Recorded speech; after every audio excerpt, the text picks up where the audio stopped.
Taylor Swift's album variants did not create the demand behind her career. The cleanest receipt is sitting inside the very album most often used to make that accusation. In its first United States tracking week, the Tortured Poets department generated 891.37 million on-demand official streams. A vinyl color cannot press play, a deluxe cover cannot fill a stadium. That distinction is the whole case. The fair version of the criticism is not imaginary. Taylor sells many editions. Some arrive with different covers, colors, bonus material, or limited availability that can encourage committed fans to buy more than one copy. It can increase traditional album sales, and in a close chart week, those extra sales can affect who finishes at number 1. We should say that plainly before anyone starts polishing a halo. But variants can move units is not the same claim as variants manufactured Taylor Swift's demand. One is a measurable sales tactic. The other tries to explain an enormous long-running audience with packaging. It collapses several different kinds of consumption into one suspicious-looking pile, then points at the pile as if every stream, ticket, and listener came free with a cardigan-colored record. First, what is a variant? It is another edition of substantially the same album. The edition might use different artwork, a different vinyl color, an exclusive track, a live recording, or another collectible feature. When someone buys that edition, it counts as an album sale if it meets the chart's rules. One buyer purchasing several eligible editions can therefore create several sales. The Billboard 200, however, is not a pure sales chart. It ranks albums using equivalent album units compiled by Luminate. Those units combine traditional album purchases, track equivalent activity, and streaming equivalent activity. These are conversions for chart accounting. They are not interchangeable descriptions of human behavior. One purchased album is a purchase, a stream is a stream. An equivalent unit is the chart's standardized way to compare them. That is why the Tortured Poets debut needs to be read, not merely brandished. Billboard reported 2.61 million equivalent album units in the United States. Traditional album sales accounted for 1.914 million. The release was available in more than 20 iterations, so variants clearly helped that sales component. Billboard said exactly that. There is the caveat. In permanent ink. Separately, streaming equivalent activity contributed 683,000 units, representing 891.37 million on-demand official streams of the 31-song deluxe edition during that week. Track equivalent activity added another 14,000 units. Those three numbers describe different inputs. Calling all 2.61 million album sales is wrong. Calling all of it variant demand is even more wrong. The streaming receipt begins before that weekly total.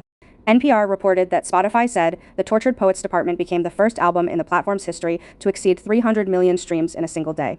That is a platform-specific first-day figure, not the same measurement as Luminate's United States weekly total. Both matter because neither is generated by owning a second physical cover. Could a collector buy 4 records and also stream the album? Of course, the categories can involve overlapping people. The point is not that every stream represents a new person. The point is that variants do not automatically produce listening. Hundreds of millions of voluntary plays still require people to choose the music, often repeatedly across devices and markets. Now preserve the strongest criticism. Targeted editions, countdowns, limited windows, and exclusive bonus tracks are commercial tactics. They can pressure collectors.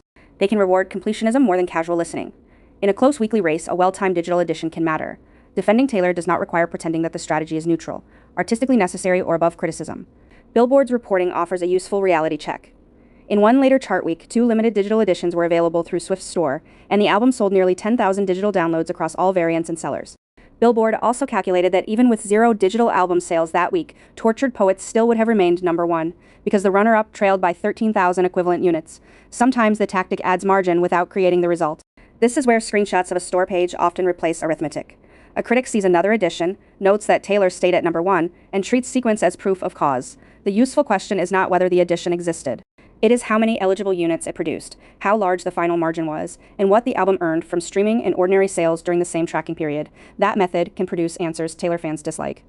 If a new edition supplies more units than the chart margin, it is fair to say the release tactic may have decided the ranking.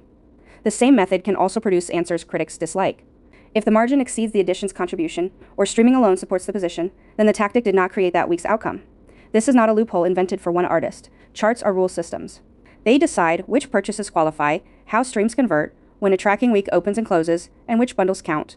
Artists and labels optimize inside those rules. We can debate whether the rules reward too much collectible purchasing without pretending optimization and counterfeit demand are the same thing. There is a consumer question too. Nobody needs 4 covers to hear an album, but scarcity language can make devoted fans feel that skipping one means missing part of the era. That deserves direct criticism. The clean response is better disclosure, less artificial urgency, and a culture where collecting is optional. It is not rewriting a stream as a purchase because the purchase was marketed aggressively. In another race, the margin could be narrower. Then extra purchases could change the order. That is precisely why the honest verdict cannot be variants have 0 chart effect. They plainly can have an effect. The proportional question is how much of a specific week they explain, and whether that weekly boost can explain the larger career. Usually critics skip directly from one to the other. The larger career includes consumption that no retail configuration can perform on Taylor's behalf. The Eras Tour sold 10,168,008 tickets across its run and grossed $2,077,618,725 in ticket sales, according to the tour's figures reported by the New York Times and Billboard. Attendance is not an album unit. Gross is not profit. 10 million tickets are not 10 million unique people. Precision matters in both directions. What those figures do establish is physical demand at extraordinary scale. People arranged travel, paid for seats, entered venues, and sustained 149 shows. A limited vinyl edition cannot sit in 10,168,008 seats. It cannot make a 3-hour stadium production viable across continents. Packaging may monetize enthusiasm, but the tour measures enthusiasm in an entirely different market with entirely different friction. Then there is longevity. A launch week campaign can concentrate attention. It cannot retroactively create years of catalog listening, repeat touring demand, or audience retention across changing formats. Taylor's commercial scale predates Tortured Poets, and the evidence after that launch still spans streaming, physical sales, downloads, and live attendance. A tactic can be part of a system without being the source of the system. The newest global receipt makes that especially difficult to wave away. In February 2026, IFPI named Taylor Swift its official biggest-selling global artist of the year for 2025. It was her 6th win overall and 4th consecutive year at number 1. IFPI's award combines worldwide consumption across streaming, downloads, and physical formats for an artist's entire body of work. That does not prove artistic quality. Charts cannot settle whether a bridge moves you, whether a lyric works, or whether another album deserved more acclaim. Sales data measures consumption, not virtue. It also does not tell us why every listener chose Taylor. We do not need to invent motives for buyers, streamers, critics, or Taylor herself. What the IFPI result does show is breadth. Multiple formats, an entire catalog, and global reporting. Variants can contribute to the physical and download pieces.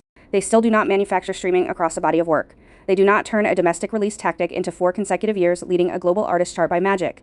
At some point, the packaging did it stops being skepticism and becomes an allergy to scale. There's also a basic counterfactual. If variants independently created Taylor-sized demand, the industry could reproduce Taylor-sized outcomes by issuing enough covers. Labels understand collectible editions perfectly well, many artists use them, yet identical tactics do not produce identical streams, tours, catalog endurance, or worldwide consumption. The variable doing the heavy lifting is the audience already willing to engage. That audience did not arrive from nowhere, and it is not evidence that every business choice is beyond review. Taylor's team is exceptionally good at converting attention into sales. The release machinery is aggressive. Fans can reasonably decide that one edition is enough, or criticize material designed to make a collection feel incomplete. Consumer pressure is a real part of this conversation, but criticism becomes analysis only when it keeps its units straight. Traditional sales tell us what was purchased. Streaming totals tell us what was played. Attendance tells us how many tickets were used across the tour. Gross tells us ticket revenue before costs, not personal profit. IFPI's artist chart combines global consumption across formats. None of those figures should impersonate another. So the balanced conclusion is not Taylor would post exactly the same number without variance. We cannot know that, and close chart races make the claim implausible. The conclusion is narrower and stronger. Variants amplify a base of demand that is independently visible in streaming, live attendance, catalog longevity, and global cross-format consumption. The receipts department can now close the file. Commercial tactic confirmed. Collector pressure, fair criticism. Weekly chart effect possible, sometimes meaningful and measurable case by case. Explanation for the scale of Taylor Swift's career, unsupported. The verdict goes in the notebook. Variants can amplify demand. They cannot manufacture it. What Taylor criticism should the receipts department audit next?